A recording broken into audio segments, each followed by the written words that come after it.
मित्रांनो नमस्कार. प्रसिद्ध यूट्यूबर मालती हिने आत्महत्या केली आणि चर्चा अशी आहे की प्रेमसंबंधाचा काहीतरी विषय होता. मालतीचे पती विष्णुराज आणि तिचा बॉयफ्रेंड म्हणा प्रेमी म्हणा अर्जुन असं काहीतरी त्रिकूट होतं आणि ह्या सगळ्या वादविवादामधून तिनं आत्महत्या केली असं बोललं जातं आहे.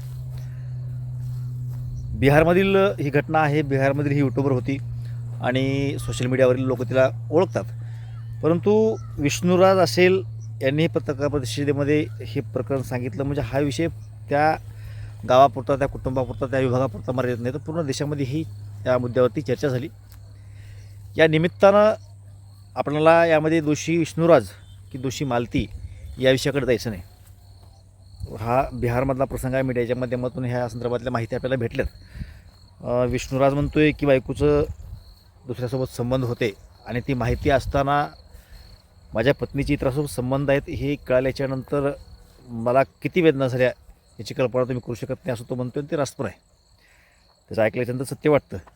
त्याचबरोबरीनं मालतीसुद्धा सांगते आहे की मी चुकले परंतु मी हा निर्णय का घेतला या बाबतीमध्ये कुणीही विचार करत नाही.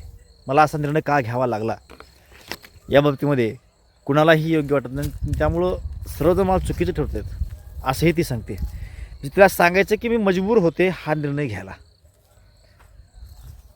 त्याचबरोबरनं तिने हेही सांगितलेलं आहे सत्य असत्य त्या कुटुंबाला माहिती असावी. परंतु मालतीचं असं म्हणणं आलं की नवरा दारू पित असेल, पिणे दररोज मारणे माझ्या अंगावरती इतके वळ आहेत, पोटामध्ये मी जेवण केल्याच्यानंतर माझं दुखतं इतकं पोटामध्ये सुद्धा मार लागलेला आहे आणि अत्यंत वेदना मी सहन केल्या. ह्या सगळ्या कथा झाल्या. या पार्श्वभूमीवरती हे असे जे काही प्रसंग आयुष्यामध्ये घडतात पती पत्नी म्हणजे अलीकडल्या काळामध्ये पूर्वी असं ऐकायला भेटायचं केव्हा तरी की कुठंतरी प्रेमसंबंधाचे संबंध आहेत पण ते तरुण मुलामुलीमध्ये असायचे. अलीकडल्या काळामध्ये सर्रासपणे दिसतं की वैवाहिक जीवन जगत असताना बरीच जोडपी मग कुण्या जोडप्यामधली पत्नीचे कुठं संबंध असतात तर कुण्या जोडप्यातले कुठं पतीचे संबंध असतात अशा घटना आपल्याला पाहायला मिळतात. अलीकडल्या काळामध्ये हे सगळं सर्रासपणे घडतं आहे असं दिसू लागलं आहे. पण असे प्रसंग का घडतात, असे प्रसंग घडू नये यासाठी काही गोष्टीचं भान आपण पण राखणं गरजेचं आहे. कारण समाजामध्ये ह्या गोष्टी कळत आहेत की ज्यावेळेस आपण लग्न करून एखाद्या मुलीला आपल्या घरी आणतो त्यावेळी तिनं सर्व कुटुंब आई वडील 17-18 वर्षापर्यंतचा 20 वर्षापर्यंतचा तिचा जे काही संपर्क आहे जो माहोल तो वातावरण त्या सानिध्यामधले लोक ह्या सर्वांना सोडून पती याच्यासाठी तिने इकडे ज्या ठिकाणी तिचं लग्न झालं तिकडे येत असते, पतीसाठी येत असते. शेवटी मग इकडं परत सासू सासरे तिचं पूर्ण कुटुंब याचे संबंध तिचे प्रस्थापित होतात. नातेसंबंधामध्ये वाढ होत जाते. परंतु हे सगळं होत असताना एकमेकामध्ये जे काही भावनिक गुंता वाढायला पाहिजे तो वाढत गेला तर हे संबंध टिकतात आणि तो जर वाढत नसेल तर हे संबंध टिकत नाहीत. मग तो वाढणार नसेल तर त्याला कारणीभूत कुठल्या गोष्टी असतात. तर काही गोष्टीमध्ये आपण पतीच्या अँगलनं म्हणजे पत्नीच्या अँगलनं पतीच्या काय चुका होतात आपण ते समजून घ्यायचा प्रयत्न करू. सेन्सिटिव्ह विषय आहे त्यामुळं मला काय सांगायचं आहे हे समजून घ्यायचा प्रयत्न करा. टिप्पणी वगैरे देताना किंवा ह्या व्हिडिओ पाहत असताना विचार करताना मी इथं काहीतरी निगेटिव्ह बाजू मांडतो आहे असा विचार करू नका. एक सामाजिक प्रश्न आहे आणि सेन्सिटिव्ह विषय आहे त्यामुळे मी माझं मत मांडतो आहे. मला काय सांगायचे ते समजून घ्या.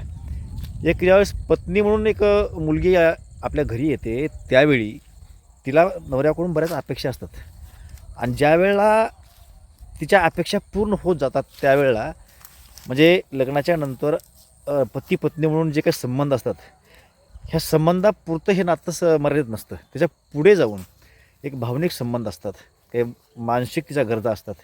शारीरिक गरज तर भागते परंतु बाकीच्याही गरजा भागणं गरजेचं आहे आणि त्या मानसिक गरजा भावनिक गरजा ज्यावेळेस भागत नाहीत त्यावेळेला त्या पती संदर्भामध्ये जी काही एक जमेची बाजू प्रेमाची बाजू एक भावनिक ओलावा निर्माण व्हायला पाहिजे तो ओलावा निर्माण होत नाही आणि त्यामुळं दुसरा पर्याय दिसतो का आणि दिसला तर तो चॉईस करायचा का याकडे महिलांचा कल वाढताना दिसते. पूर्वीचा काळ वेगळा होता, आता काळ बदलला आहे.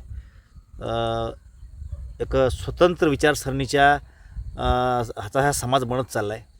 पूर्वीच्या काळामध्ये महिलांना बंधनं होती, आता ती बंधनं आपण उठवलेली आहेत म्हणून ती बंधनं राहावी याच्यातला भाग नाही. परंतु हे बदलत्या सामाजिक ठेवणीचा हा परिणाम आहे आणि त्यामुळं पत्नीकडून कुठल्या प्रकारचं वाईट किंवा वेगळं वर्तन होऊ नये ह्याची खबरदारी पत्नीने सुद्धा घेतली पाहिजे. तिच्या सर्व गरजा आपणच भागवायच्यात, त्या भागतायत का ह्याचं भान ठेवलं पाहिजे. आपण मारतोय, झोडतोय, शिवाय देतोय, त्याचा परिणाम आपल्यापासून ती दूर जाते का, आणि मग तिला जी काही सहारा लागतो, जी किंवा आधार लागतो, तो आधार इतरांमध्ये ती शोधण्याचा प्रयत्न करते का, किंवा तिला शोधण्यासाठी आपण परावर्त करतोय का, ह्याचा विचार पुरुष मंडळीनं करणं गरजेचं आहे. त्याचबरोबरीनं महिलांनीसुद्धा ह्या एका गोष्टीचं भान ठेवणं गरजेचं आहे की आपण लग्नाच्या नंतर विवाहबंधनामध्ये अडकलेलो असतो. आता आपण आपल्या शरीरावरती, आपल्या आयुष्यावरती कोणाचा तर अधिकार आहे. तुमचासुद्धा नवऱ्याच्या आयुष्यावरती, शरीरावरती अधिकार आहे, पण तसं तुमच्यावरती सुद्धा अधिकार आहे. तुम्ही तिथं गेलायत त्याच्यासाठी. ही आपली समाजव्यवस्था आहे. आणि मग काही प्रमाणामध्ये पतीकडून चूक झाली तर आपण त्या चुका सुधारवण्यासाठी प्रयत्न करू शकतो. आपण सासू सासरे, आपले आईवडील ह्या सर्वांना सांगून त्यामध्ये कसा बदल चांगला घडून आणायचा ते आणू शकतो. परंतु त्याला हा पर्याय असू शकत नाही की आपल्या पतीकडून आपल्याला त्रास होते म्हणून विवाहित असतानाच इतरांसोबत संबंध वगैरे ठेवणे, ह्या गोष्टी कितपत योग्य आहेत, ह्या सगळ्या गोष्टींचा विचारसुद्धा आम्ही करणं आवश्यक आहे.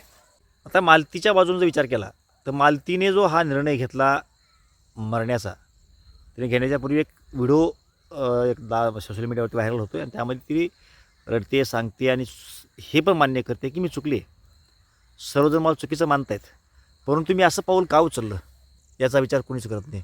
असं पाऊल उचलायला मला कोण भाग पाडलं हा विचार कोणीच करत नाही. तिने तिच्या वेदना सांगितल्या आणि तिला हे सांगायचं होतं की मला मजबूर केलं गेलं, शेवटी माणूस आहे, मला भावना आहेत, हे तिला सांगायचं होतं. आणि ती गरज भागत नसेल तर माणूस कुठं पर्याय शोधतो.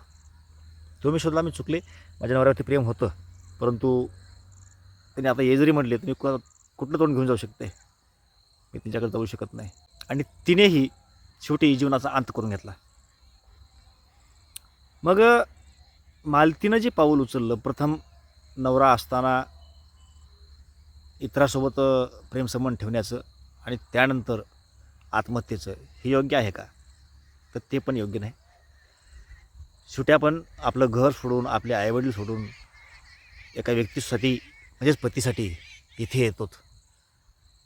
आणि मग इथं आल्याच्या नंतर नवऱ्याकडून तुम्हाला ज्या काही शारीरिक गरज तर भागत जाते, परंतु जी काय मानसिक भावनिक गरज असते ती भागत नसेल तर सासू सासरे आहेत, त्यांच्या माध्यमातून आपण नवऱ्याच्या ज्या काही चुका होतात त्या चुका सुधारण्यासाठी प्रयत्न करू शकतो.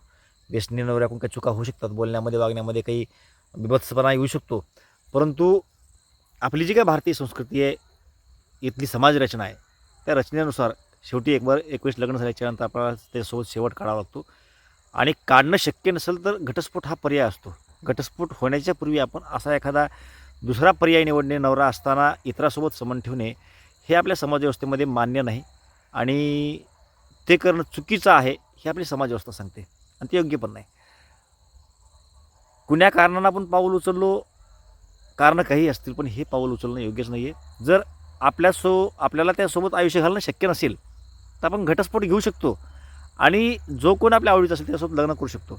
परंतु पती असताना, लग्न झालेलं असताना नवऱ्याला सोडून इतरांसोबत आपल्याला संबंध ठेवायचेत आणि मग आपल्या जोडीदार त्याचं आयुष्य बरबाद, आपलं आयुष्य बरबाद, आपण ज्यासोबत संबंध ठेवणार आहे त्याचं आयुष्य बरबाद आणि त्याच्यासोबत त्याची जी कोणी पत्नी असेल त्याचं आयुष्य, म्हणजे आपल्या एका चुकीमुळं जर 3-4 आयुष्य बरबाद होणार असतील तर आपण काय करतो हे सुद्धा भान आपल्या भगिनींना असणं आवश्यक आहे.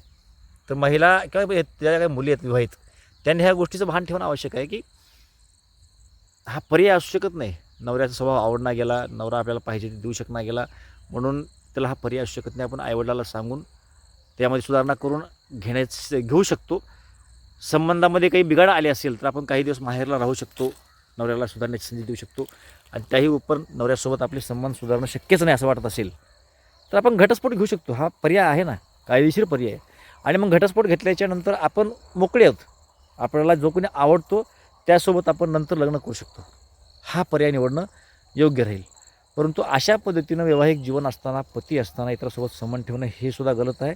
आणि पत्नीसुद्धा हे लक्षात ठेवलं पाहिजे की पत्नी आपल्यामधला इंटरेस्ट कमी करून इतरांमध्ये इंटरेस्ट निर्माण करेल इतका खाकसपणा आपल्या वर्तनामध्ये असू नये. याही गोष्टीचं भान पुरुष मंडळीनं, तरुण मुलांनी ठेवणं आवश्यक आहे. तुम्ही नशेमध्ये असाल, दारू पित असाल, हे दारू नशा करणं तर योग्यच नाही, पण तुम्ही नशेमध्ये, दारूमध्ये आहेत म्हणून तुम्ही पत्नीसोबत कसंही वागायचं, तिला मारझोड करायचे, तिला अपमानित करायचं, हे करण्याची गरज नाही ना. तुम्ही नशा करता हा पार्ट वेगळा, आणि तुम्ही माणसासारखी वागणूक पत्नीला देत नाही, हा विषय वेगळा. असे कित्येक पती आहेत की ड्रिंक केल्याच्यानंतर उलट जास्त प्रेम करतात, पत्नीला जास्त प्रेम देतात. तुम्ही ते करू शकता ना. तुमच्या आयुष्यावरती दारूचा परिणाम होईल, संसारावरती परिणाम होईल, पण पती पत्नीच्या संबंधावरती ह्या नशेचा परिणाम होणार नाही. ह्याची खबरदारी पुरुषांनी सुद्धा घेतली पाहिजे, ह्या तरुण मंडळींनी सुद्धा घेतली पाहिजे. तर तुमचे संबंध टिकतील. आणि आपण जर कुण्याच अँगलनं पत्नीला न्याय देत नसू तर तिच्याकडून अशी चूक होऊ शकते, असं पाऊल उचललं जाऊ शकतं. कारण समाजरचना आता बदललेली आहे. पूर्वीचा काळ वेगळा होता. बदललेल्या काळामध्ये खुल्या विचारसरणीमध्ये अशा पद्धतीची पावलं सर्रासपणे उचलली जात आहेत. त्यामुळे दोन्ही बाजूनं ह्या गोष्टींचं भान राखून पावलं उचलणं आवश्यक आहे. या बाबतीमधले एक समाजाचा भाग म्हणून आपली मतं काय आहेत आपण निश्चितपणे कळवा. ही माहिती आवडली असेल तर इतरांना शेअर करा. व्हिडिओ आवडला असेल तर लाईक करा. चॅनलला सुद्धा सबस्क्राईब करून घ्या. लवकरच भेटू. जय महाराष्ट्र.